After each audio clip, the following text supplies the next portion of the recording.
সেগুলো যে গোলামি চুক্তি বলা হয়েছিল তার একটাও ডক্টর ইউনূস সরকারের সাধ্য নাই যে বন্ধ করেছে। তারা তো পাকিস্তানে যেতে পারে, আফগানিস্তানে যেতে পারে, তারেক জিয়া কেন আসে নাই? তারেক জিয়া যদি আসেন এখানে উনি জানেন যে উনি যে জেলে থাকতে হবে। শেখ হাসিনার ও খুব ভালো করে জানেন যে এখানে আসলে উনি কিন্তু সুখে থাকবেন না, ওনাকে জেলে থাকতে হবে। তো সেরকম পরিবেশে উনি আসবেন কেন? আওয়ামী লীগ এবং শেখ হাসিনার পুত্র এর মধ্যে তো বিশ্ব মিডিয়া ইন্টারভিউ দিয়েছে। আমি দেখলাম রয়টার একটা ইন্টারভিউতে দেখলাম যে আমার মা ভালোই আছেন, ভারতে আছেন এবং উনি বাংলাদেশে আওয়ামী লীগের অংশগ্রহণ সহ একটা নির্বাচিত সরকার যতদিন প্রতিষ্ঠিত না হবে ততদিন ওনার ভারত থেকে যাওয়ার প্রশ্নই আসে না।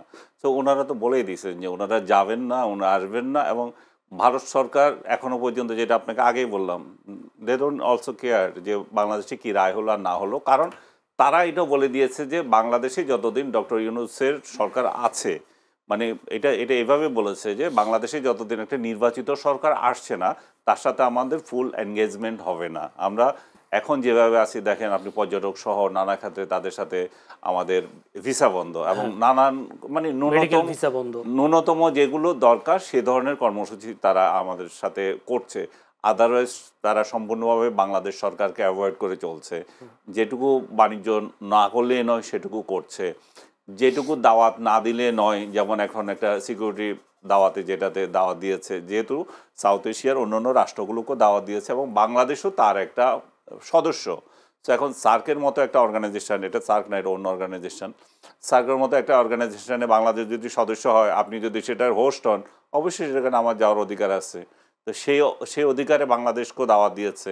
এখন বাংলাদেশকে দাওয়াত দিয়ে এখন কি বলবে সেটা হচ্ছে বিষয়। শেখ হাসিনার বাংলাদেশ বলার নিশ্চয় অধিকার এখানে পাচ্ছে যে সাইড লাইনে যে বৈঠক হবে এটা আমরা শিওর জানি বাংলাদেশ এই বিষয়টা তুলবে, আমরা শেখ হাসিনাকে ফেরত চাই। আর তাদের তরফ থেকে তাদের যে কনসার্নগুলো আছে তারাও সেটা জানিয়ে দেবে এবং শেখ হাসিনাকে দেবে কি না দেবে সেটাও একটা ভালো জবাব তারা নিশ্চয়ই সেখানে দিয়ে দেবে। আমি একটা প্রশ্ন আপনাকে করি, সেটা হচ্ছে আমার একটা প্রশ্ন জানার ইচ্ছে, শেখ হাসিনাকে ভারত যেভাবে আশ্রয় দিয়েছে, ভবিষ্যতে এরকম বিএনপি বা জামায়াতের কাউকে আশ্রয় দেওয়ার কোনো সুযোগ আছে কিনা ভারত? প্রথমে একটা প্রশ্ন। দ্বিতীয় প্রশ্ন হচ্ছে শেখ হাসিনাকে বলতে শুনতাম যে আমি ভারতকে যা দিয়েছি তা কখনো ভুলতে পারবেন, তারই কি প্রতিদান দিচ্ছে ভারত শেখ হাসিনাকে আশ্রয় দিয়ে? হইতে পারে, আমি নিজেও তো এটা সমালোচনা করেছি। শেখ হাসিনা নিজেই বলেছেন যে আমি যা দিয়েছি সেটা ভারত আর দিতে পারে। এবং সত্যিকার অর্থে শেখ হাসিনার সরকার যতদিন ছিল ভারতের যত কনসার্ন ছিল সেগুলো পূরণ করেছে, ভারতের যত চাহিদা ছিল সেটা পূরণ করেছে। বাংলাদেশ যে পায়নি সেটাও বললেও মিথ্যা বলা হবে। বাংলাদেশ ভারত সব নিয়ে গেছে। এই যে প্রোপাগান্ডা করেছিল, ভারত তো ভালো করে একটা থাপ্পড় দিয়ে এই 5 আগস্টের পরে বুঝিয়ে দিয়েছে যে কি আমরা পেয়েছি। তারা যখন অনেক কিছু বন্ধ করে দিল, আমাদের এক্সপোর্ট যেতে দিচ্ছিল না, তাদের বন্দর ব্যবহার করতে দিচ্ছিল না, একটার পর একটা তারা দেখিয়ে দিয়েছে যে তোমরা যে বলে থাকো শুধু আমাদেরকে দিয়ে দিয়েছো, আমরাও যে কিছু দিয়েছি সেগুলো খেয়াল করো। এখন বাংলাদেশিরা বুঝছে যে ভারতও অনেক কিছু দিয়েছে। বাংলাদেশিরা এটাও বুঝেছে যে চুক্তিগুলো করেছে সেগুলো যে গোলামি চুক্তি বলা হয়েছিল তার একটাও ডক্টর ইউনূস সরকারের সাধ্য নাই যে বন্ধ করেছে, এবং একটা প্রোপাগান্ডা করেছে বরং এই চুক্তিগুলো আমরা বাতিল করেছি। আসলে কিছুই হয়নি, ওই অর্থে বড় ধরনের কোনো চুক্তিই বাতিল হয় নাই, সব কিছুই আছে। তার মানে এখন আপার হ্যান্ডে আছে ভারত নিজেরাই বাংলাদেশের সাথে সম্পর্ক রাখছে না। আর আপনার যে প্রশ্নটা আসছে বিএনপি কিংবা জামায়াতকে এ ধরনের আশ্রয় দেবে কিনা, আসলে রাজনীতিতে কে কোথায় কি হয় সেটা তো বলা যায় না। বাট অ্যাপারেন্টলি মনে হয় যে বাংলাদেশ যদি এ ধরনের কোনো ঘটনা ঘটে তারা আশ্রয় দেবে না। তাদের আশ্রয় দেওয়ার জন্য পাকিস্তান তো আছে, পাকিস্তান তো নিজেই একটা বিনা ভিসায় আমাদের বহু কর্মকর্তা থেকে শুরু করে সবাই অ্যাক্সেস দিয়ে দিচ্ছে। তো তারা তো পাকিস্তানে যেতে পারে, আফগানিস্তানে যেতে পারে, যাদের সাথে সুসম্পর্ক আছে। এবং এই মুহূর্তে 5 আগস্টের পরে আপনি যদি খেয়াল করে দেখবেন পাকিস্তান থেকে অতিথি আসার একটা বন্যা বয়ে গেছে, পাকিস্তান থেকে শিল্পী আসার একটা বন্যা বয়ে যাচ্ছে।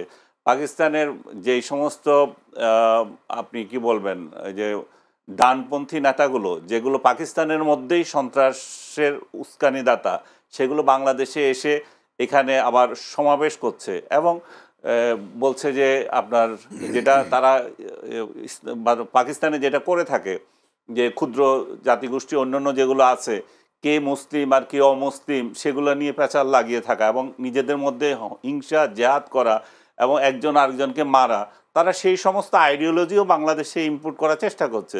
সো এরকম একটা রাজনীতি যখন বাংলাদেশে চলছে, বাংলাদেশ সরকারের পলিসি যখন এটা, ভারত তো এগুলো নিয়েই উদ্বিগ্ন। তো ভারত যখন উদ্বিগ্ন এগুলো নিয়ে, তাদেরকে কি কারণে তারা আশ্রয় দেবে সেটা আমার মনে হয় না। তাহলে কি আনিস আলমকে তাহলে এভাবে বলবো যে বাংলাদেশে যারা রাজনীতি করে, তারা বিএনপি বলেন, জামায়াত, তারা বলতো ভারত ভুল করেছে শুধুমাত্র আওয়ামী লীগের সাথে একটা সুসম্পর্ক তৈরি করে, জনগণের সাথে তাদের সম্পর্ক ছিল, বাংলাদেশের জনগণের সাথে সম্পর্ক ছিল না।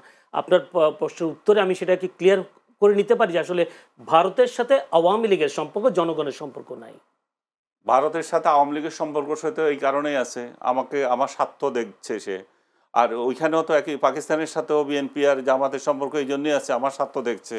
এবং বাংলাদেশ বলবো যে ভারত পাকিস্তানের রাজনীতির মধ্যে নিজে একটা শিকার, সে এই শিকার হয়ে কে কার সাথে রিলেশন বিল্ড আপ করছে সেটা নিয়ে আবার প্রশ্ন ওঠে। যেমন বাংলাদেশ যদি ভারতের সাথে সম্পর্ক তৈরি করে, পাকিস্তানের মাথা ব্যথা হয়ে যায়। আবার বাংলাদেশ যখন এখন পাকিস্তান